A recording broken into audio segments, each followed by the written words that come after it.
সিলেটের সীমান্তবর্তী গোয়াইনঘাট উপজেলার পূর্ব জাফলং ইউনিয়নের আমস্বপ্ন এলাকা। এখানেই তামা খালের ওপর গ্রামীণ রাস্তায় নির্মাণ করা হচ্ছে একটি ব্রিজ।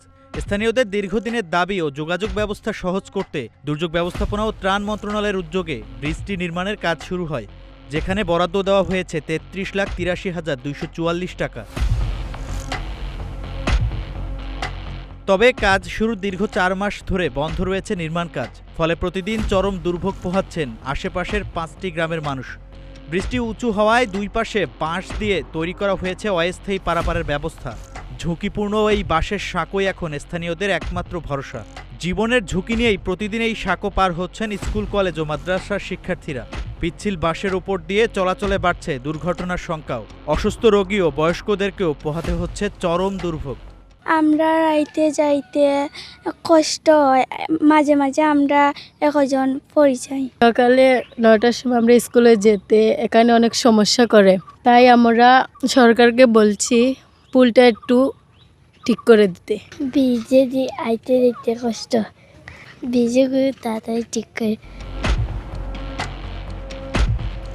স্থানীয়দের অভিযোগ, ব্রিজটির নির্মাণ কাজ কেন বন্ধ রয়েছে সে বিষয়ে তারা কিছুই জানেন না। দীর্ঘদিন ধরে কাজ বন্ধ থাকায় বর্ষা মৌসুমে দুর্ভোগ আরও চরম আকার ধারণ করেছে।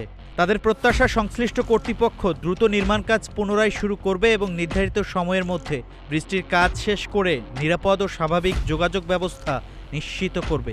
যে বা যারা কাজটা নিছে বা কাজ করাইছে, অন্তত পক্ষে এটলিস্ট আজকে একটা বছর ওই যে আমরা গ্রামবাসী মিলিয়া বাঁশর ব্রিজ ইটা লাগাই চলি। আর এখন ওই যে ব্রিজের গুড়ার যে মাটিটা দিব, এটা কি আমরার দায়িত্ব না যারা কাজটা নিছে তারার দায়িত্ব? আর এটলিস্ট ওই যে ব্রিজটা দেখলে আপনারা, এই ব্রিজ যদি লেভেল করার যায় কত কিছু করার দরকার। এখন তারা যে কাজটা লইলো, অন্তত পক্ষে তো আমরা ব্রিজের লোকের জয়েন্ট লাগাই দিত। করে গিয়া এই যে মানুষ বর্তমানে ভুক্তভোগী রয়েছে, স্কুলের বাচ্চা সকালে যে ছোটো ছোটো শিশু বাচ্চারা কেজি স্কুলে যায়, তারা খুব সমস্যা হয়। এই যে বাঁশের ব্রিজ দিয়ে কিলা যাইব, বর্তমানে খুবই জরুরি মাটি ফেলানির, কিন্তু মাটি ফেলার না। এখন আমরা ইয়নের কাছে ফোন দিলে, যেমন বর্তমানে মেম্বারের কাছে ফোন দিলে মেম্বারে কয় চেয়ারম্যানের কাছে ফোন দাও, চেয়ারম্যানের কাছে ফোন দিলে চেয়ারম্যানে কয় ইয়নের কাছে ফোন দাও, ইয়নের কাছে ফোন দিলে ইয়নে হচ্ছে এই কন্ট্রাক্টরের কাছে ফোন দাও।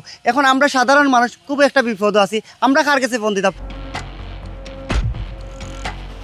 আর বিষয়টি খতিয়ে দেখে দ্রুত প্রয়োজনীয় ব্যবস্থা নেওয়ার আশ্বাস দিয়েছেন গোয়াইনঘাট উপজেলা নির্বাহী কর্মকর্তা।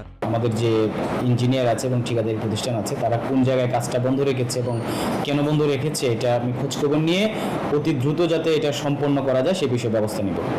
ব্রিজ নির্মাণের কাজ থমকে থাকায় স্বস্তির বদলে বেড়েছে দুর্ভোগ। এখন সবার একটাই প্রত্যাশা, দ্রুত শেষ হোক ব্রিজটির নির্মাণ কাজ। তাহলেই ঝুঁকির বাঁশের সাঁকোর পরিবর্তে নিরাপদ ও স্বাভাবিক যোগাযোগ ব্যবস্থা ফিরে পাবেন কয়েকটি গ্রামের মানুষ। সাইদুল ইসলামের তথ্যচিত্রে Shahin Alam, green TV digital.